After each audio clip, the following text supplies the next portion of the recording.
Welcome to the Purposeful Fitness with Coach Ola, where I dive in deeper into holistic health and fitness topics that would help you stay inspired, motivated, and dedicated to living a purposeful fit life while pursuing for the Akhirah.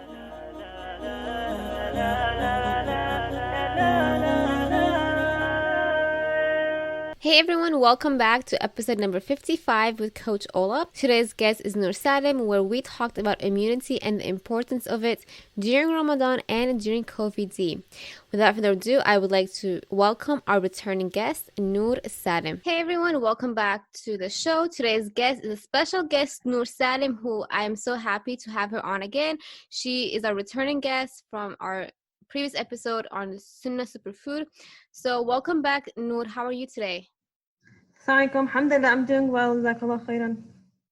Yaki, would you please remind our audience and about what you do and the book that you've written and the new edit that you have as well? So I'm a certified holistic health coach. I work with my clients through my own wellness practice, healing naturally and holistically through the Quran and Sunnah as well. I tie that with my holistic certification, alhamdulillah, from different issues like eczema and joint pain, inflammation, migraines, food allergies, food intolerance, insomnia, and other things as well. While going through their diet, healing the symptom, not healing that, not just bandaging the symptom, but actually getting to the root cause and finding out what's triggering that symptom that they're experiencing. And alhamdulillah, I just the past few months released my other 3 books, Sunnah Superfoods for Kids, which is like a workbook for younger children, and it's loaded with recipes that are kids friendly as well as activities, and of course the discussion of Sunnah and different hadith they can memorize and stuff like that. Awesome. And yes, so this is actually really perfect timing. Number one, with the coronavirus epidemic, it's really important to work on our immunity, and that's why I'm happy to have you on to talk to us about it. So during Ramadan, how can we actually maintain our nutrition, our immunity to be healthy, at least during Ramadan? And if we were to do the actual fasting and Shawwal, I always mix up Shaban, Ramadan, Shawwal. Yeah. So how do we do it during fasting? So definitely, I would say that, even in other lectures I'm giving this year for Ramadan and health, it's definitely the advice is quite different than last year because of the coronavirus we're experiencing, and, me receiving so many questions about immunity and what food can I take, and is black seed okay, and all these different topics that are coming up, with everyone being so concerned. So, a few pointers on that, when it comes to Ramadan is, especially with fasting all day long, we often might hear people joke and say, well, because it's Ramadan, I'm just going to eat whatever I want at iftar, and you see the deep fried food, and sometimes we even make certain food just for Ramadan, even certain desserts that are just made during Ramadan. Not that it's wrong, it's just the concept that, many of these foods are extremely unhealthy, they're deep fried, they're loaded with refined sugars and all these other detrimental ingredients. So the first thing I always recommend is, just because you're fasting all day and you're not eating, it's not a green light to just go ahead and eat anything at iftar and suhoor. It's actually the very opposite. Because you're not eating all day, your body is more in need of nutrients and supplements and whole foods that are nutrient dense. So that would be my first take, is to, eat a whole food, healthy diet. The whole concept of halal and tayyib, which I love to cover and touch base on. And, aside with that, of course, staying hydrated is also very essential. The body is not drinking, you're not drinking water all day, you're extremely dehydrated. So it's extremely important to stay hydrated as much as you can, instead of reaching for that sugary soda or drinking other beverages that also may be loaded with sugar. And having a limit on caffeine also plays a role. Awesome. Yeah, in the episode we talked about the Sunnah Superfood, you actually dived really deeply into it. So I recommend everyone to go back to hear that episode, because she did share amazing tips, especially for Ramadan as well. But now, with the time being limited, with some people might have actually limited resources and financial difficulties perhaps, how do you recommend people can keep it friendly, budget friendly, and time less time consuming? Yeah, that's definitely a great question. So, of course, the question of organic also came up in a lecture I gave 2 weeks ago with my ICD. And the question was, well, in a time like this, do we really have to be buying everything organic? And my response, although I, usually, especially when it comes to produce, for example, I'd recommend, looking for certain fruits and vegetables. And I cover this in my book, The Dirty Dozen versus the Clean 15. the fruits and vegetables highest in pesticides and that one should be getting organic as much as possible, versus those that are very low in pesticide and thus have no harm, whether you get them organic or not. But really, in a time like this, there's a huge concern of many people financially, losing their jobs and distress, whatever it may be. They're on the brink of, anxiety and worry about this situation. So my advice is, especially when it comes to, the emphasis I put on halal and tayyib, go back to whole food, go back to natural food, is really, going from processed food, going from that pizza you may have been eating, or going from that, the deep fried potato chips loaded with hydrogenated oil or loaded with, genetically modified oils and sodium and all these, unhealthy chemicals and preservatives that are destroying your body. Just taking that step and pushing that processed food out of your diet or out of your kids' diet and going for whole food. It doesn't have to be organic. It doesn't have to be, the 5 times the, the complaint is sometimes a lot more expensive. It doesn't have to be more expensive. It's just the concept going back to whole food. This is the biggest step forward, and especially things that may be convenient at a time like this is getting frozen fruits and vegetables. It keeps it handy, it's preserved. You don't have to keep going grocery shopping in a time that you're concerned going to the grocery stores. And it also helps with meal planning. When you have a lot of fruits and vegetables, okay, let me just pull this spinach out and make up something. Let me make a dish. And so really that's, even when it comes to meat and chicken, and it's a question that, I answered because it was focused on that, is, the concept of, well, does my meat really have to be organic? Well, if you're going, again, from having deep fried fast food chicken to just getting at least chicken for your family, and that's what you can do at the time, then it's much better for you, Allahu Alam. Yeah, so would you please give us like at least one recipe for, it could be a breakfast / suhoor, and like one example for like a healthy alternative for like lunch, dinner? Because like, a lot of Arabs, like my family, myself as well, like we like to tend to eat lots of fried foods, and it's also like the cheaper to buy like white bread, for example, versus like in a healthier bread. So what can you include in a healthy breakfast to keep your immune system strong throughout the whole month of Ramadan, but also like afterwards? Yeah. So when it comes to food, and of course, the other question that pops up with this is, well, should I have suhoor? And my response is always yes, where the Prophet ﷺ reminds us that there is a blessing in the suhoor. He says, "Tasahharu fa inna fi suhoori barakah." He says to have suhoor, for indeed there is a blessing in suhoor. So that's that aside, when it comes to what to eat, I highly recommend, if one is going back to sleep and they want something very light, at least having dates and water is, it suffices. Dates are loaded with so many benefits, and all the vitamins and nutrients that they are loaded with help to sustain your energy during the day, and also you're getting your nutrients that you need. If one is looking for something bigger, they stay awake after Fajr, then I would look for something that's high in protein, high in fat, trying to avoid things that are very salty, because it's going to leave one salty all day and it's not going to be easy to fast. Avoiding things that are fried as much as possible. Again, leaving one feeling sluggish after you eat, making you tired, making you not have energy during the day. It also plays a role in the mood, which is something I talk about in one of my other lectures. So all these foods, really one should try to avoid them. Things like, one example I'd give is having eggs. Having eggs is really loaded with vitamins and nutrients, and it's really high in protein. It's very filling. It grants you satiety after consuming it. Maybe pairing it with like fresh vegetables on the side, make some cucumbers, tomatoes, maybe avocado. You have a really high protein, high fat meal that, gives one energy, keeps you going during the day. And then when it comes to iftar, really, I would recommend, of course, starting with dates and water as the sunnah. And, things like lentil soup, although if you eat lentil soup, you're going to be quite full to have anything after. But having a small amount of lentil soup, is extremely filling. And it's, one of the most beneficial nutrients out there, nutrient-dense legumes out there, loaded with so many, so much fiber and protein, and that's aside all the nutrients like folate, iron, and such. And when it comes to the meal, just looking at whole food as much as possible. In my book, I talk about frying. I talk about the concept. When I have a client going from frying, deep fried food in like corn oil or soybean oil, and I'm trying to have them transition into a healthier option like avocado oil or coconut, I don't tell them not to fry at all. I tell them, take this transition. Start frying using avocado oil if you have to. So in Ramadan, if we really want that fattoush salad, you can't have it break.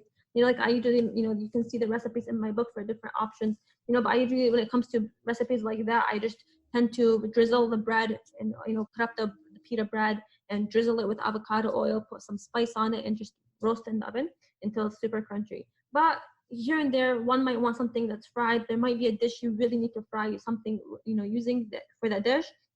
I'd recommend just, looking for these healthier alternatives like avocado oil, like coconut oil. If anyone's interested in the whole topic of why these oils are healthier, unlike soybean, corn oil, Crisco, margarine, all these other really unhealthy oils, you can find more information in the book, inshallah. Yeah, that's actually amazing. And as I'm listening to you, like, getting all the notes, for someone who is super stressed out, that's very important for the immune system. And so let's talk about the importance of stress management for the sake of like having a healthy immune system and able to fight COVID, even if we like, God forbid we get it, but the importance of like the right food with the right stress management coping mechanisms to have a stronger immune system. So what foods do you recommend for stress management? And I can talk about the tools to stay stress-free, inshallah. Yeah. So I do have a section in my book, and I call it the Sunnah habits to de-stress. And different habits from the Sunnah. Things like just taking a walk, going out in nature, breathing. It plays a huge role. Far beyond what we expect in terms of our mental health and our emotional health and our spiritual health. All that together really is tied in. And just spending time in nature away from social media. Oftentimes we're like, oh, the minute we're in nature, this looks so beautiful, let me go put up a Snapchat story, or let me go tag, where we're just so attached to our phones. So just having that break just for yourself, spend time with the family, go for a walk. These things are really play a role in decreasing your stress. But also other habits, like if one's work is very stressful, find a way to manage that. Find a way to maybe get things off your task list if possible. Find a way maybe to cut out something else from your time, or perhaps a really amazing advice I think that one can find amazing benefit in is staying up after Fajr. Where we were promised, the Prophet sallallahu alaihi wasallam reminds us that there is a blessing for his ummah in the hours after Fajr, in the morning hours. So that's another thing to add. And then when it comes to different foods, really eliminating sugar, eliminating processed food, all these things, because yes, stress suppresses your immune system, but so does many foods. Having processed food and junk food and inflammatory food and having sugar all suppress your immune system. So going back to, again, whole food diet, avoiding these processed things, play a role in both your stress and your immunity. Wallahu alam. Yeah, and that's actually a really good point. So eating the right foods is definitely important for immunity, like for stress management, but also like you said, taking a walk. And I'm a very big, like when it comes to taking time to meditate, to draw, write, art, draw, music, dance, or like workouts. That's very important. So let's talk about the importance of hydration for the immunity, like the right food to stay hydrated, and like why it's so important to stay hydrated. Yeah. So, well, if you look at it really, one just do a little research or just know biology. Anyone, it's basic that our body is mostly made of water. So when we're not drinking enough water, and one can probably realize this, sometimes I have clients when they're journaling, they're able to recognize why sometimes after a meal or during certain days, why are they extra moody, why are they having feeling more down, why is their state being impacted, what exactly is the root. And so just looking at things like hydration plays a huge role. When you're having a really salty diet, really high processed food diet, it affects our mental health. And so the whole many foods, like having a high salt diet, high sugar diet, not drinking enough water, not eating whole food, fresh fruits and vegetables, it really affects one's psychological state. It affects the neurotransmitters in our brain. And this is something I cover in one of my other lectures, which is a very vast topic to get into now. But really just the concept of staying hydrated is so important. I can't emphasize enough. And with my clients, I usually even have them track the amount of water they're drinking, and also go back and see, okay, what's the pattern? On this day you felt like this. Do you think it's related to the food you were consuming? Do you think it's related to the extra amount of fast food you had or the snacks you had this day and not enough water? So it's really important in terms of immunity or not, our health overall. It's so important to be drinking a lot of water every day. Yes, and I want to ask you, how have you been able to manage your, like after COVID came into like life, how have you been able to manage it and work on your immune system? So a few things that I do, and I obviously, I recommend them to clients, and I also, alhamdulillah, I had a few lectures as well as an interview on the Deen show last week about this topic. And a few of the things that I implement myself, alhamdulillah, I grew up on, and this is what led me to my whole career, is, black seed oil, which is, something that you see now many people talking about because of, oh, this medicine and it cures it, and black seed, and everyone's talking about it. But what, amazes me is, whether there's a pandemic or not, whether there is, this virus around and everyone's in fear or not, black seed should definitely be something I highly recommend in the household of every single person. Whether the capsules, whether it's the seeds, whether it's the oil, just consuming it, and it goes for kids as alike, is extremely, extremely beneficial in so many ways. And subhanAllah, when it comes to the immune system, it's, no exception. The black seed is found to help boost the immune system, help to, destroy bad bacteria, and, improving the health overall. So that's one thing. And I like to pair the black seed with honey, but not any type of honey. And I talk about different honeys in my book, which honey to avoid, why 76% of the honey today is fake honey, and one can just be consuming sugar and high fructose corn syrup and not really have pure honey full with the enzymes and the pollen and all the benefit. But one of the best honeys I really, especially during this time, especially when we're trying to really boost the immune system and really destroy bacteria as much as possible, is Manuka honey. And I share different recommendations on my website, nutrition.com. I share different recommendations of the best types of honey because, like I mentioned, the majority of honey we have in the supermarket today is fake, and many people are not aware of that. So you might be consuming something thinking it's healthy, and you're feeding it to your children, you're putting it in your food, and then at the end of the day, it's really not, all loaded with just sugar and things that you don't want to be putting in your body. So pairing the black seed with honey is a great way to take it, especially if, someone finds that the black seed oil is too pungent in taste. It helps to, make it much easier to take in. And, other things, like I mentioned, is the whole food diet, avoiding processed food, cutting out sugar. Sugar suppresses the immune system for hours after ingesting. So that's another very important one. And other things like garlic and onions, they're, what I consider nature's antibiotic, and lemon juice and dark leafy green vegetables, all these things loaded with vitamin C, loaded with antioxidants and zinc, all these other things that are, subhanAllah, how every single nutrient, every single vitamin plays a different role in our health, but we really need them all. So just going back to whole food diet, eliminating the junk food, and taking these superfoods like black seed, like honey, and olive oil as well. Wallahu alam. Yeah, it's actually a really good point. Garlic and onion and the lemon juice. And like that's what my mom has been making at home. Like tea using lemon and then Ginger? ginger. Yes. Yeah, ginger. Yeah, It's ginger's another so beautiful. helpful. Yes. Yeah. Talk about it. Tell us about it. Yeah. So ginger is actually, it's funny, growing up, anytime we'd get sick. So black seed oil and black seed itself was something a norm. Like growing up as children, I vividly remember, and I mentioned this in my book, the story of this, my parents, may Allah subhanahu wa ta'ala bless them, every single morning having us take the black seed with the honey. And that was just, subhanAllah, a norm. And we would, they would talk about how this is from the sunnah and talk about the benefits with us. And another one I vividly, until today, I always have, it was my father making the ginger tea, and then he would, using fresh ginger, of course, making it much more stronger, and mixing it with honey, raw honey. This is exactly what we would take if we're sick, if you have a cold, you have a flu, whatever it is. That was like the go-to drink. So it's something I highly, highly recommend. Any way of consuming ginger, and of course, taking it fresh is much stronger than taking it, with dried ginger, or you even see so many other forms today, but taking it fresh is absolutely the best way to take it for optimum nutrients. And subhanAllah, the benefits, I talk about it in the book, the benefits of ginger are incredible. The thing with ginger is it does interact with some medication, just like pineapple juice and orange juice.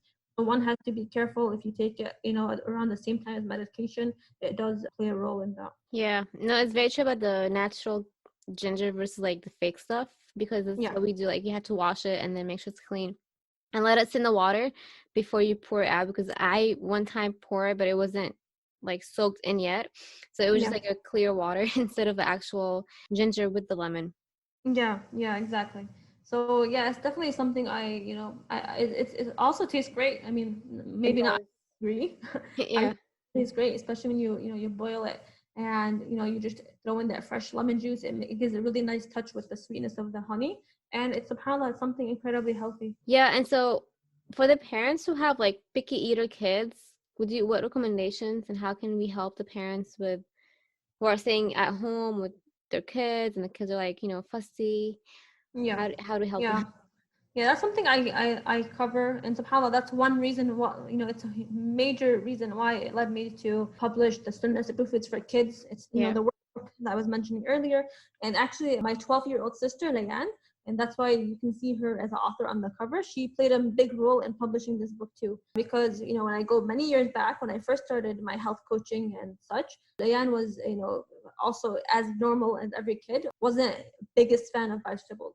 And so what I used to do is oftentimes, like, the famous mac and cheese you can see on the front cover, and I share the recipe, is my pumpkin mac and cheese recipe. And so I would sneak it in. And then I realized, especially after she found out in one of my group coaching classes, I realized that having the child get involved with cooking and get in the kitchen and just watch you make stuff, or maybe, maybe not at this time, it's not the best time to take your kids grocery shopping, of course, but just getting them involved in the process. Talking to them, I'm like, okay, what fruits and vegetables should we get today? What should we order today? What's your favorite kind? And just, that's why a lot of the activities that I put in the book, and me and Leanne came up with the activities ourselves, are things like the rainbow chart. So having the kid talk about the favorite, red fruits or vegetables that they have. And so when they have this, attachment, they start, finding like, oh, I have a favorite fruit and I have a favorite vegetable. It's going to be very different than, just giving your kids snacks all day and trying to sneak in the fruits and the vegetables in their meals. So that's one thing, getting the kids involved, and have them enjoy it, make it a project, let them cook, have like brownie recipes, cookie recipes, all these different healthy things. And kids won't know, they don't know the difference between healthy sweeteners versus refined sugar that's really unhealthy for them. They don't know the difference between healthy flour that's not bleached versus flour that spikes your blood sugar and leads to so many other health conditions. So getting them involved, having them enjoy the process of cooking in the kitchen, it makes a very different, relationship with the healthy food. And then another thing I seen, which I thought was amazing, was one mom, sharing how, you see all this different marketing. You see yogurt with SpongeBob, and you see the box of cereal with their favorite princess and stuff like that. And this obviously, in one of my books I had to read during my training called Food Politics, it talks about this in depth, and how the marketing tactics for children is unbelievable. It's, trillions and trillions of dollars are spent annually just to market and have these different tactics of cartoons and the color of the box, even just to get to children to, or putting stickers and putting a toy in the box. All these different things that are used play a big role in, children getting attached to unhealthy food in this unhealthy manner. So one thing that I advise is, and I shared this last month while in Dallas at a retreat with Sheikh Omar Sleiman and Susie Ismail, and I shared this with the moms, and a lot of them were laughing, but some of them even came to me after saying, like, this is amazing, and the idea I never thought of. And so what I said was, instead of having your kid see Toy Story or see SpongeBob on their favorite boxes, unhealthy box of cereal loaded with food colorings and stuff, sugar and stuff, why not take some stickers with you to the grocery store, put some Toy Story on your broccoli, put some SpongeBob on, something else, and just go home and be like, today we're having some Toy Story broccoli with SpongeBob chicken or something. Like, it's going to definitely have a very different reaction with the child. So that's another tip I like to share with parents. Very important. I like the sticker idea to like keep it fun, make it engaging. Just like how they have it for Ramadan, the Muslim families. It's so cute. But yeah, these are very good recommendations. Excuse me. Keep stickers, make it fun, and like hide the ingredients that they don't like. But sometimes kids can actually catch that up, because I used to catch up. Yeah, the bananas. Yeah. Like I can smell it right away. Yep, they can. Yeah. Yeah. So what are like final recommendations that you can give for us, an audience, to have a really, as strong as we can immune system through diet, through workouts, through anything you find beneficial to share, inshallah? Yeah. You said 5 recommendations? No, anything you find beneficial. Yeah. So, like I mentioned, if one is not taking the black seed oil, I highly urge, ordering it today. Just go to Amazon. You can go to my website if you want an exact good product, because there are so many out there, and unfortunately, they're not all pure. Order yourself some black seed oil, get some capsules. And when it comes to black seed, it's important that I mention the seeds in the oil. It's fine for kids to take. It's fine for adults to take. But with, with pregnancy, it's not recommended to take the seeds nor the oil. So that's something that it's important for anyone listening to keep in mind. Why not? I didn't know that. So it has a role just like cinnamon. And cinnamon, that's one reason why it's not advised to take whatsoever during pregnancy. Is basically it causes uterus contractions, and it can lead to miscarriage. It can lead to other things. So it's not recommended to take it whatsoever. Interesting. So yeah, I never had kids and I've so I Yeah. did not know that. It's interesting. So for anyone who's pregnant, you don't recommend having black seed oil sit and as well what else? Or the black seed itself. Yeah, I wouldn't recommend. Okay. All right. So what other question I should have asked you but I didn't? So, really, overall in Ramadan, something else I find very important is the concept of portion control. And I know this is where I get a lot of hate now, like, oh man, come on, I was fasting all day. But really, if one was just to, see the pattern of, study it, like, how do you feel when you're fasting all day and then iftar time comes and we have this lavish iftar party and we're just, eating away all these different foods and deep fried appetizers and then we have our meal, then we have this, it's not to say we can't have nice thoughts and make food. It's there's no problem with that. But of course the concept of wasting comes in. That's one point. If I remember, and I will never ever forget this, many years ago when I went to someone's house for iftar, and it was all like a girls iftar, younger girls, and I believe I was probably in middle school.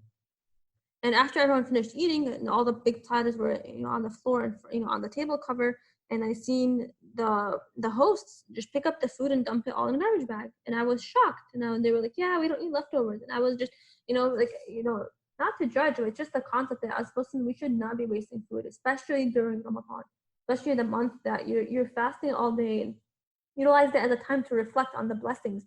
As the famous poet, he says, وَالشُّكْرُ صَرْفُ الْعَبْدُ مَا مَوْلَاهُ مِنْ نِعْمَةٍ فِي رِضَاهُ. He says that out of the gratitude for the blessings that Allah subhanahu wa ta'ala bestowed upon us, we should utilize the blessings in a way that's pleasing to Him. So when Allah subhanahu wa ta'ala blesses us with food, when so many people don't have that, should we really be wasting that easily? And Allah subhanahu wa ta'ala reminds us that in the Quran, He says, وَلَا تُسْرِفُوا, eat and drink, but don't be wasteful. So that's something to keep in mind during Ramadan, whether you're eating at someone's house. Don't overfill your plate. You can go back for seconds, go back for thirds. If you're putting small portions, that's fine, but just don't be wasteful of food. And then the second concept is, which I was coming to, is really portion control. And we'll often hear the famous, eat 1/3 and drink 1/3 and leave a third for breathing. And even in subhanallah, there's a really funny Palestinian mathal proverb that they say, you eat 1/3, drink 1/3, you have your dessert, you make room for the tea, and then you خلي النفس على Allah, like Allah subhanahu wa ta'ala will take care of your breathing. But really, this is like against the sunnah. This is exactly, what the Prophet sallallahu alaihi wasallam does not advise us. In fact, he says in the hadith, and we hear the ending usually, not the beginning. He tells us to sallallahu alaihi wasallam that the son of Adam does not fill any vessel worse than his stomach. And then he says, فَإِنْ غَلَبَتِ الْآدَمِيُّ نَفْسُهُ, if your desires defeat you. So it's a conditional statement. If our desires defeat us to have a few bites, and the word luqaymat, it comes from few morsels. So if our desires defeat us from having those few bites that suffice to keep our back straight, to help give us energy so we can go pray tarawih, to give us energy for, to serve our family or to take care of our commitments and our duties. If our desires defeat us, he says, sallallahu alaihi wasallam, then you should have 1/3 food, 1/3 drink, and leave 1/3 for breathing, subhanAllah. So that's another advice I highly, highly advise to anyone listening. If you really want to boost your health, you want to feel energized during Ramadan, you don't want to feel sluggish, especially during the last 10 nights, then I highly recommend, if you really want that fatouche, you want to have that food that you really love, just go for smaller portions. It's going to play a big role in how you feel after eating. Allahu alam. Yeah, great points. And that also can be applied after Ramadan, but outside of Ramadan, what are recommendations just throughout the day? How to, an ideal day without fasting. Yeah. So really keeping up with these different superfoods should be a basic daily habit. Things like, having fresh fruit, fresh vegetables, whole food diet, but also taking the superfoods like the black seed, taking honey, and taking olive oil daily. These things should be a staple in every Muslim household, every person's household, really. Also dates. Dates are not limited to Ramadan. Dates are loaded with benefits. And especially for people who are anemic, they're loaded with iron and the fiber in there. It's a natural, delicious sweetener you can be consuming instead of going for something that's loaded with sugar and refined sugar or high fructose corn syrup, all these other things that lead to blood sugar spike and blood sugar dysregulation after meals. Actually, very great point about the anemic part, because that's something a lot of people, I'm pretty sure, might be struggling with, and that's very, very important, especially now with coronavirus epidemic. So what are foods that can improve that and increase, because even in the Quran it's mentioned the iron level, iron. So really, really fast, like very short list of the foods or what you recommend to improve the iron level. Yeah. So dates, of course, would be at the top of the list. Also, things like beans, great source of iron. Things like lentil as well. Lentil soup is often overlooked, but lentil soup is loaded with iron. It's loaded with fiber. It's loaded with protein. And another tip: dark leafy green vegetables do have a lot of iron. So if you're having kale, you're having spinach, they're great sources. But the thing about them is your body doesn't easily absorb the iron unless you consume it with vitamin C. So, for example, I often recommend one of the easiest favorites for too many people is if you're making spinach or kale or any other green vegetable and you're cooking it up, for example, into a stir fry, then I recommend getting fresh lemon juice and squeezing it and then, maybe tossing it on top after eating.